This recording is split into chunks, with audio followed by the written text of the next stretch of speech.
Ibrahimpatnam MLA Malreddy Rangareddy చాలా క్లియర్గా media ఛానల్లో కూడా చెప్పిండు. మీరు ఇప్పుడు ఏంది మొత్తం ఉమ్మడి హైదరాబాద్లో ఒక్క మంత్రి కూడా లేడు, కంప్లీట్ హైదరాబాద్ సిటీలో. కాబట్టి హైదరాబాద్ సిటీలో ఒక్క మంత్రి పదవన్న కావాలి. మొత్తం బీఆర్ఎస్ పార్టీ ఎమ్మెల్యేలే ఉన్నారు, కాంగ్రెస్ చూసి నవ్వుకుంటున్నారు, ఒక్క మంత్రి కూడా లేరని చెప్పి కాంగ్రెస్ని అవహేళనగా మాట్లాడుతున్నారు. మాకు ఇబ్బంది అనిపిస్తుంది, కాబట్టి ఒక మంత్రి పదవి కావాలని మల్రెడ్డి చెప్పిండు. మల్రెడ్డి రంగారెడ్డి గతంలో చెప్పినటువంటి ఒక మాట మీకు గుర్తు చేస్తా. ఆయన ఏం చెప్పిండంటే, నాది రెడ్డి సామాజిక వర్గం, సరే నేను ఓసీని కాబట్టి ఓసీకి మంత్రి పదవి ఇయ్యను అనుకుంటే నేను రాజీనామా చేస్తా, ఇక్కడ నుండి ఒక బీసీ బిడ్డని గెలిపించుకుంటా.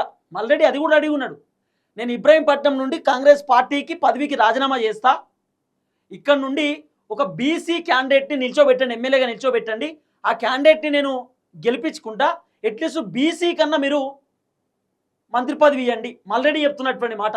అంటే మల్రెడ్డి రంగారెడ్డి అవుట్ రైట్ మంత్రి పదవి రాకపోతే రాజీనామాకు రెడీ అవుతున్నాడు.